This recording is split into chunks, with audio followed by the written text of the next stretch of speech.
പാലപ്പിള്ളിയിൽ car യാത്രക്കാരുമായി ഉണ്ടായ തർക്കത്തിൽ scooter യാത്രികന് കുത്തേറ്റു. Pulikkanni സ്വദേശി പള്ളിയാലിൽ വീട്ടിൽ അബ്ദുൾ ഖാദറിനാണ് കുത്തേറ്റത്.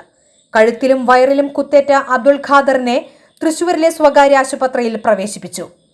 സംഭവവുമായി ബന്ധപ്പെട്ട് 3 പേരെ വരന്തരപ്പള്ളി പോലീസ് അറസ്റ്റ് ചെയ്തു.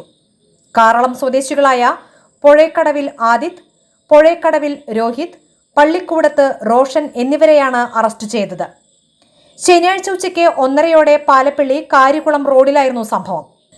കാർ റോഡിലേക്ക് കയറ്റിയിട്ട് റീലെടുക്കുന്നത് കണ്ട് സ്കൂട്ടറിൽ വരികയായിരുന്ന അബ്ദുൾ ഖാദർ കാർ റോഡിൽ നിന്ന് ഒതുക്കിയിടാൻ പറഞ്ഞതാണ് തർക്കത്തിനിടയാക്കിയത്. കാർ ഓടിച്ചിരുന്ന ആദിത്താണ് തർക്കത്തിനിടെ കത്തിയെടുത്ത് കുത്തിയത്. സംഭവം കണ്ട യുവാവാണ് നാട്ടുകാരെ വിവരം അറിയിച്ച് ഓട്ടോയിൽ കയറ്റി കുത്തേറ്റയാളെ വേലുപ്പാടത്തെ സ്വകാര്യ ആശുപത്രിയിൽ എത്തിച്ചത്. സംഭവശേഷം ചിമ്മിനി ഡാം ഭാഗത്തേക്ക് പോയ കാർ യാത്രക്കാരെ എച്ചിപ്പാറയിൽ വെച്ച് നാട്ടുകാർ തടഞ്ഞുവെച്ച് പോലീസിന് കൈമാറി.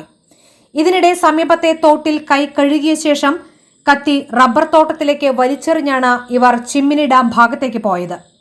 വലിച്ചെറിഞ്ഞ കത്തി പോലീസ് കണ്ടെടുത്തു.